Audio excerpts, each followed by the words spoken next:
सिद्धार्थनगर जिला उत्तर प्रदेश के पिछड़े जनपदों में से एक भारत नेपाल सीमा पर स्थित तराई जिला है। इस जिले का प्रमुख व्यवसाय कृषि और सबसे बड़ी समस्या बाढ़ है। सिद्धार्थनगर जिले से 5 नदियां राप्ती, बूढ़ी राप्ती, कूड़ा, घोंगी और बाणगंगा गुजरती है। इन नदियों से बाढ़ प्रभावित गांव और हजारों हेक्टेयर फसल के बचाव के लिए बनाए गए बांधों की मरम्मत के लिए हर साल करोड़ों रुपए खर्च किए जाते हैं। इस वर्ष भी इन पर बचाव और मरम्मत के नाम पर काफी बड़ी रकम खर्च की गई है। राप्ती नदी पर स्थित रीवा नानकार गांव से सटे हो रहे इस कटान को रोकने के लिए ठोकर बनाया गया है। गांव के आसपास नदी के मोड़ पर बने करीब 500 मीटर इस ठोकर पर लाखों रुपए खर्च किए गए हैं। बनाए गए इस अस्थायी ठोकर के निर्माण में कितनी अनियमितताएं बरती गई हैं, यह आपके सामने है। ठोकर के बनाने में लगी मिट्टी से भरी बोरियां अभी से ही फट गई हैं और उसमें भरी मिट्टी बाहर निकल गई है। ग्रामीणों का आरोप है कि जिस तरह से ठोकर बनना चाहिए उन मानकों की अनदेखी करके इन ठोकरों को बनाया गया।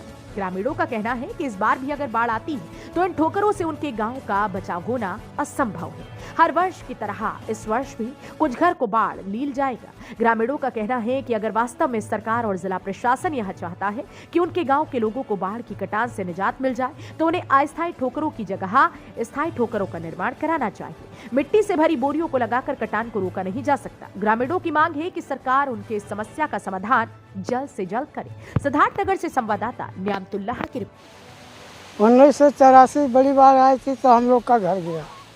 तीसरा नंबर घर बांध पे बन रहा, इसके लिए हम लोग परेशान हैं। मतलब हर साल आपके यहाँ बाढ़ आती है और हर साल कुछ नुकसान होता है? हर साल आती है, हर साल नुकसान होता है? हर साल नुकसान होता अच्छा, है। ये सब जो सरकार जो काम करती है, मतलब कहती है कि हम ठोकर मतलब बाढ़ से कम नुकसान हो सारी चीज़ों, अभी आपके गांव में इधर देखिए बंदे पे काम हो रहा है ना, तो आपको क्या लगता है कि ये जो काम हो रहा है ये ठीक है, इससे बाढ़ रुक जाएगा? हर साल ऐसे इससे तो रुकेगा नहीं बाढ़, ठोकर से तो रुकेगी ही नहीं बाढ़। ये तो नदी का जो है रुकाव रोकेगी, बहाव रोकेगी और बाढ़ नहीं रुकेगी। फायदा होगा इससे? और फायदा क्या होगा? बाढ़ न आओ, ठोकर न कटान ना हो तभी फायदा होगा। और जब कटान हमेशा होएगा तो फायदा क्या है?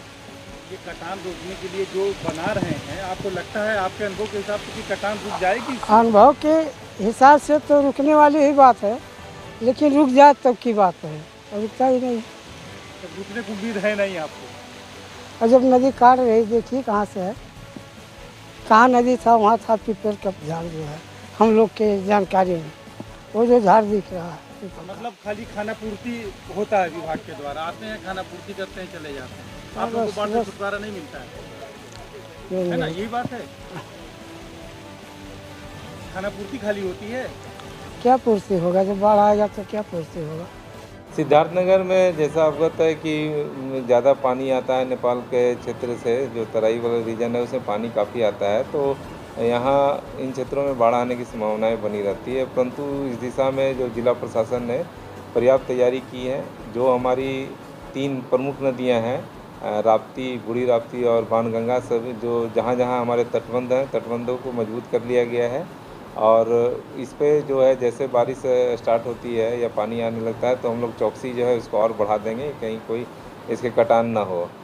बहुत सारे जगह पे जो है मनरेगा से भी कार्य कराए गए हैं ताकि जो अस्थायी रूप से उसको रोका जा सके, बाढ़ के जो तबाही है उसको रोका जा सके।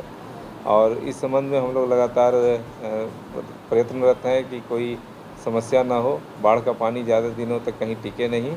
तो हमारे नाले इत्यादि जो हैं सभी साफ़ कराए गए हैं और एक हम लोग आपदा का कंट्रोल रूम है उसको भी एक्टिवेट कर रहे हैं ताकि 24 घंटे जो है वो कोई भी हमें सूचना दे सके इस संबंध में। सर, बंधों की मरम्मत और ठोकरों के निर्माण में क्या कार्य है? इस बार जो हमारे पास टोटल 12 जगह थे जो तटबंधों के निर्माण के लिए कार्य आए थे, तो 12 का निर्माण जो है वो 100% कंप्लीट हो चुका है और वो उसका निरीक्षण हम लोगों ने कर लिया है।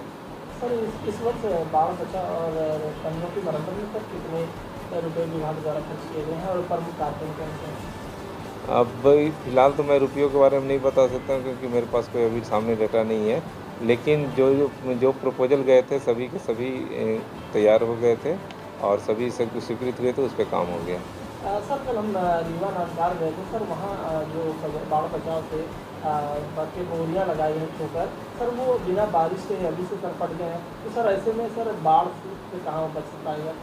नहीं, उसको हम लोग दिखवाएंगे। क्या इस साल काम कराया गया था अथवा पिछले साल काम कराया गया था मुझे नहीं मालूम है, वो अस्थायी रूप से ही करते हैं।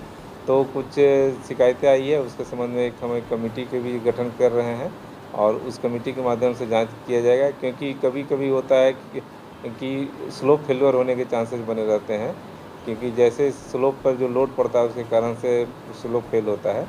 तो वो भी चेक करेंगे और जो जिसकी शिकायत आ रही है वो अस्थायी रूप से ही काम किए गए थे, तो उसको हम लोग चेक करा लेते हैं।